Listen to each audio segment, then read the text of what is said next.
Hey, Chiefs Kingdom. You may not have known this, but a lot of you guys probably had. The Chiefs Report is one of many channels here on the Chat Sports Network on YouTube. We also have a Philadelphia Eagles channel, and come on, we're behind the Eagles channel? That franchise in disarray? Let's get more subscribers and catch the Philadelphia Eagles. My goal is to pass Philadelphia Eagles now in subs before week 1 of the NFL season. Just over 2,000 away. It's going to take some time, but week 1 isn't until September, so spread the word. Daily videos here on the Kansas City Chiefs Report. Share that link with a friend. It's youtube.com/ChiefsTV. And if you're watching right now, which of course you are, just hit that big red button and subscribe.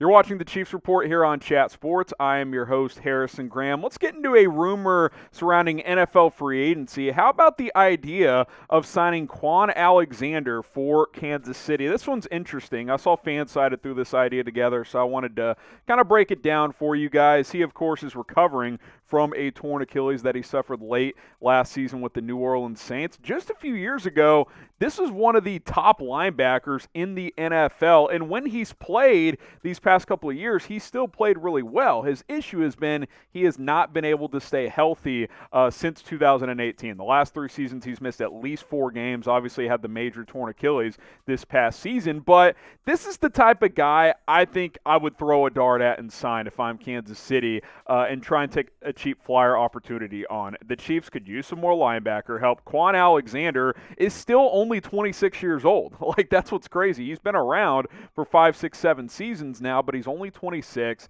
You know, torn Achilles is a big injury, but if he can come back and be 80, 85% of his former self, I still think that's a good player. We saw last year, sure, he ended the year injured, but he was still productive. Had almost 60 tackles, 4 pass breakups, 2 forced fumbles. This is still a guy that can fly around and play in coverage, which is very, very valuable from modern-day linebackers. Now, obviously, his first season back from a torn Achilles, that's a big question mark, but I would take a chance here. If it's super cheap, if the price is right, I like this type of idea from Brett Veach. We'll see if they end up pursuing Kwon Alexander. Before we talk more on Kwon, should the Chiefs sign him? We'll leave it up to you guys. Type Y for yes, type N for no. I would take a chance on him. I think he's worth a cheap flyer. Again, this guy is one of the top linebackers when he's been healthy. That's been the issue, though. Y for yes, N for no. Go ahead and get your votes in.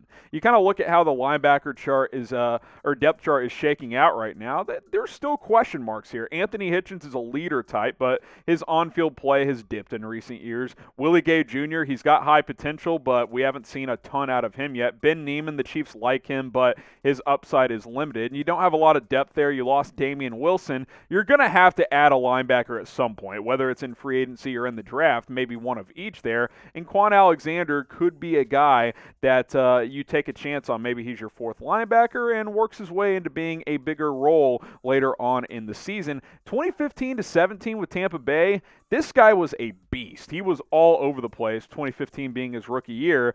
6 interceptions in 3 years, that's a lot for a linebacker. 20 pass breakups in 3 seasons, that's like CB2 type of numbers right there. He's been great in coverage earlier on in his career, and we know he's a tackling machine. It's just about health with Kwon. The good news is this isn't a 32-year-old, 33-year-old tearing his Achilles. He's 26, so I think he can recover from this. I'm not saying he's going to be peak, borderline all-pro Kwon Alexander if you bring him on board, but could you get him in here? Maybe he starts on the PUP list, and down the stretch of the season he can be an impact player? Yeah, I think that's a possibility. Pick yourself up. Oh, my God, I can't talk. A Chiefs draft hat at chatsports.com/ChiefsDraft. Guys, you don't want to be the member of Chiefs Kingdom that isn't repping Kansas City on draft night. So go to chatsports.com/ChiefsDraft. We got different styles available: curve bill, flat bill, snapback, fitted, whatever you want. It's available at that link, chatsports.com/ChiefsDraft. That's chatsports.com/ChiefsDraft. That link will be in the comments. It'll be in the description. Pick up a draft hat today, and don't be the one person not wearing one come NFL draft time. Mel Kiper Jr. has released his latest 2-round mock draft, and we'll react to it here on the Kansas City Chiefs Report. In round 1, Kiper goes edge, Jayson Oweh out of Penn State late in the first round, number 31 overall. This is not a player we have talked about here on the Chiefs Report until now. He's been a fast riser because he had a heck of a pro day, ran a 4.37, which is incredible at 6'4", 257, which is his rough size right there. Freak athlete is Jayson Oweh. There's no doubt about that. That being said, this is a player that had 0 sacks last year. 0.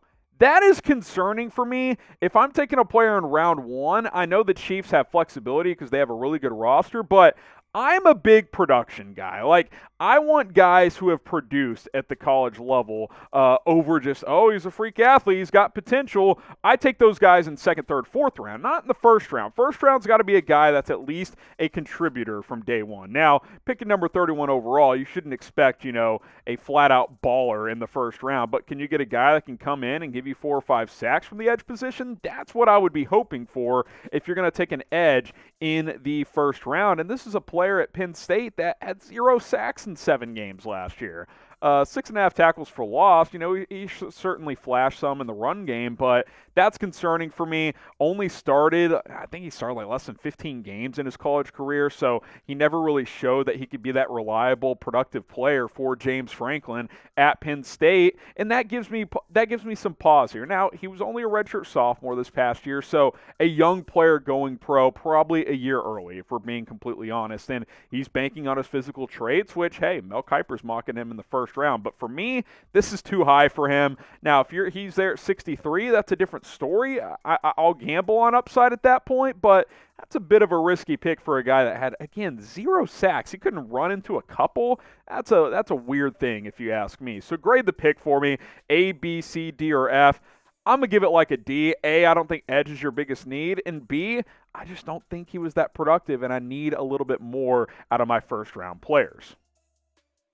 Subscribe to the Kansas City Chiefs Report. Just quick reminder, daily videos, the latest news, rumors, and a whole lot more. We're going to unveil a brand new 7-round mock draft with trades very, very soon, so be out on the lookout for that. Hit that big red button and subscribe. And, of course, the link is youtube.com/ChiefsTV. Share it with all your Chiefs Kingdom friends. And let's grow this channel. And come on, let's catch Philadelphia Eagles now by week 1 of the season. Subscribe. More videos coming your way as we get more subscribers.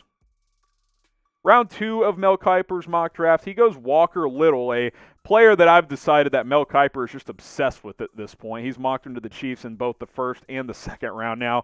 Round 2, number 63 overall.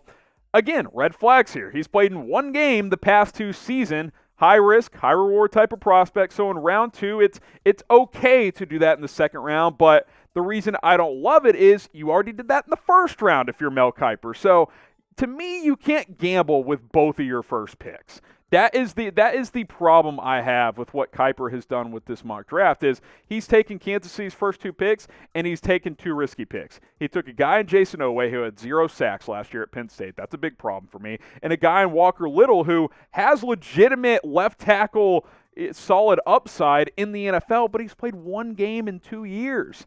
That's risky, man, and I know the Chiefs, unlike most teams, can afford to be a little bit risky in the draft, but I need at least one of my first 2 picks to be a day 1 contributor. It's possible neither of these guys are contributors from day 1. Obviously, it's possible they both are, but I would not gamble with both of these picks if I was Brett Veach, if I was in charge. Ideally, Walker Little comes in, he's your left tackle, and Remmers is your swing tackle, and you're good to go on the offensive line, but we don't know that. He's played 1 game since 2018. That's a bit of a concern. That would suggest to me that he's going to need some time to kind of put things together in the NFL level. Started 22 games early on in his career. Flash did some good things, but even in that play, he was a little bit inconsistent because he was a young college player. By the time he was supposed to be a really good tackle, he either A, got hurt in 2019 towards ACL, or B, opted out in 2020, which I think was probably a big mistake. Had he played well this year, you're talking about a first-round player, but there's just too much unknown with both these guys. So to take both of these guys with in this mock draft by Mel Kiper, I don't love that idea. You can pick one, But the other pick has got to be more of a sure thing, and neither of these guys are sure things in my opinion. So get your votes in. What's the better pick? Type O for Jayson Oweh at number 31 overall. Type L for Walker Little at number 63 overall. I personally think Walker Little in round 2 is better value because at least when he has played fairly well. Jayson Oweh, the production just wasn't there. So get your votes in, O for Oweh or L for Little.